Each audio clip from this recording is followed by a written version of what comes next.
So what was very likely the greatest heavyweight boxing matchup of this generation, Oleksandr Usyk was able to cement himself as the best fighter of this generation by defeating Tyson Fury for a second time, and he showed why he is truly different from all of his competitors in this era of boxing. One of the things that Usyk did in the first fight that he also immediately established in this fight was just his willingness and desire to win the lead foot battle. This is always a thing to look out for in a southpaw versus orthodox matchup. This sets everything up for Usyk to land his rear hand, which was the most important punch in this fight. On top of that, lining his outside foot around Fury's lead foot allows him to angle off and pivot, something he definitely loves to do. Fury started the fight being much more resistant in giving up ground. He opted to be on the back foot in their last meeting, and it allowed Usyk to establish pretty much anything he wanted. Game plan, pace, pressure, etc. Early on, Fury kept the fight in the center by using his long punches like his jab, right hand, and long left hooks. He used these weapons to keep Usyk at bay and manage the fight in his distance. You saw different types of combos with these punches like 1-1s, 1-1-2s,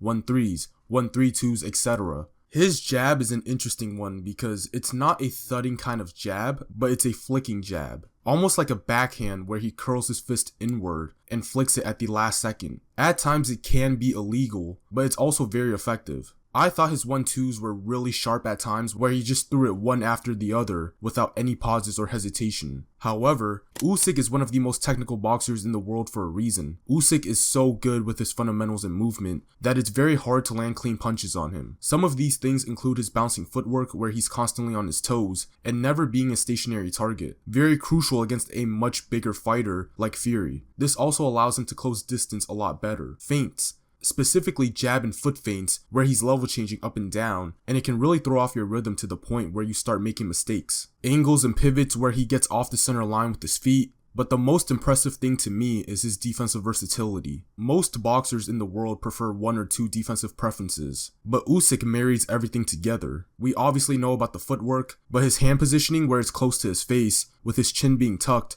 and the upper body movement to go along with it is sensational. He moves his feet with his hands up, and he slips punches with his hands up. Do you know how hard that is? There's a reason why most boxers drop their hands when they slip, and it's for balance purposes. But Usyk doesn't. He can move his head with his hands up and still be on balance. On top of that, doing this takes the steam off the punch versus guarding while standing still. This is why Fury had trouble landing his jab as the much taller fighter, because Usyk's technicality as a pro boxer is on a different level. Early and for the majority of the fight, Fury used a long guard defense. Pretty typical, nothing out of the ordinary, as he does this a lot. He usually fights against guys that are smaller than him, and this defensive look can be effective. However, Usyk did a very good job of working the body in this fight. There were many exchanges where Usyk consistently jabbed or threw a left hand down the pipe to the midsection. And it's the type of body work where I would consider it to be more of a stabbing type of body work. The reason why I say that is because the sole purpose of Usyk doing that is to open up shots over the top. That's a great counter to Fury's long guard. You attack low underneath Fury's frame and force him to make a decision with his backhand. Because in this defensive look, you're pretty much defending with one hand, and that's the backhand. Are you going to block the body punch or the headshot? That's the type of game that Usyk is trying to inflict upon Fury. And considering Tyson Fury is a tall fighter, which means he likes to fight tall and stand straight up, it makes him that much more susceptible to a power punch over the top. Fury also had little desire to address the body punching from Usyk as well. So as a result, Usyk was able to land consistently to the body and then eventually upstairs.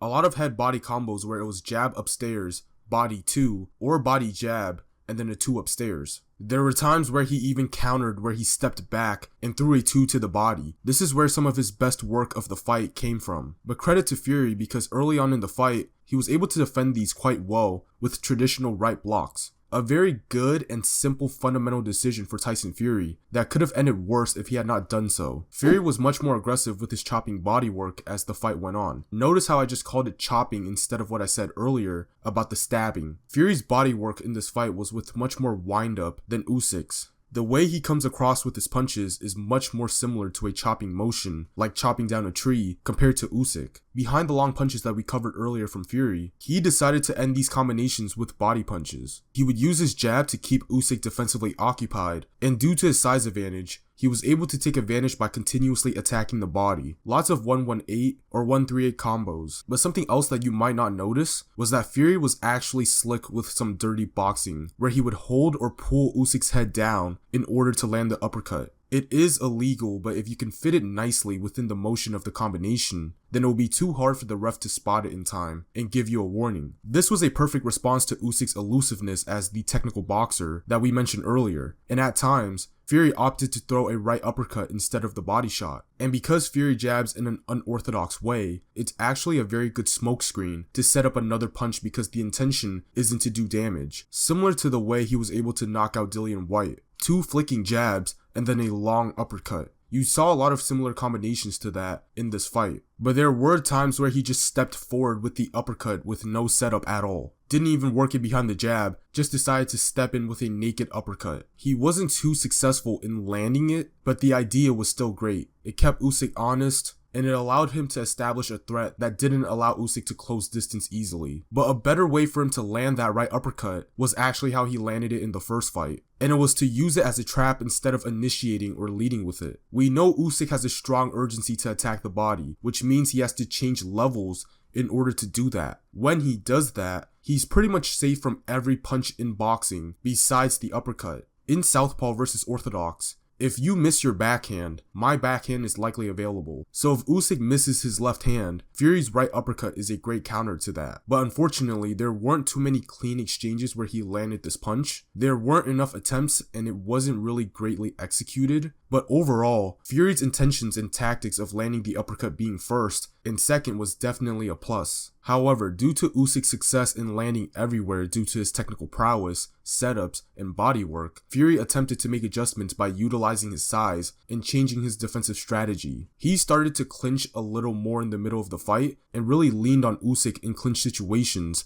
to drain him. In assistance to that, he switched to a high guard to try to walk Usyk down and put him on the back foot. However, Usyk held his ground for the majority of these moments and never really allowed Fury to bully him as the bigger fighter. He was turning Fury, punching, and angling away from Fury's attempts to smother him. This is where Usyk's combination punching really started to string together because Fury using the high guard became very easy to control. This is because if you high guard, you lack the vision and awareness to know where your opponent is. Since Fury was the one coming forward, Usyk was able to land to the body, but instead of having the exchange end there, he would make sure that Fury took 1 or 2 more punches with him. But even without that, Usyk was much more cognizant of the fact that he needed to throw combos to win the championship rounds. Whether it was him initiating it or countering off of Fury's offense or being second, whatever it is, he was throwing combos in the championship rounds. Very rarely was anything one and done for Usyk towards the end of the fight. He usually doesn't load up with these combos as well. He just throws them with good speed and rhythm and it just lands flush. I thought both men had great game plans and tactics and it certainly was a close contest, but I believe these are the things that ultimately decided the winner. I thought Usyk executed better in a lot of the stuff that he wanted to do, and Fury did as well, but not to the same extent that Usyk did. I thought Usyk did better to end rounds than Fury. There were certain rounds during this fight where it was close. Fury started the round being active, he's landing some good shots, but Usyk would take over in the last half of the round by being on the front foot and landing the more eye-catching shots. The type of shots where he was landing and it was knocking Fury's head back. And as you know, judges are just like us. They're human, except they're more qualified. They usually remember the lasting moments of the round, and that's who they're usually going to score it for. And the last thing is pace. Tyson Fury threw more punches than Usyk according to CompuBox,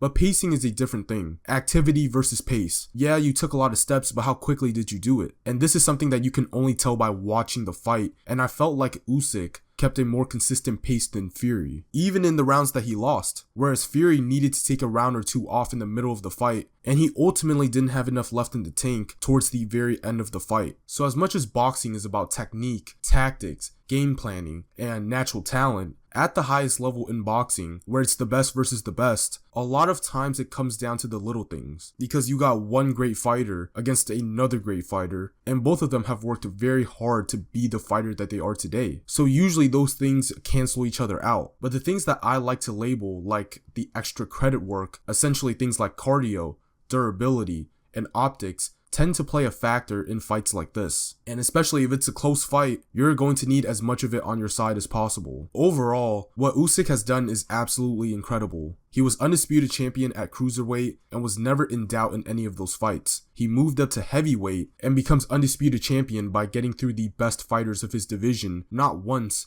but twice. To become undisputed in 2 different weight classes, and one of them being heavyweight, and your resume consists of the best at your time, you're not only an all-time great, but in Usyk's case, he has a good chance of being in conversations of being the greatest ever in boxing. The skill set speaks for itself. The pound for pound rankings speak even louder. And oh yeah, the guy's never lost as well.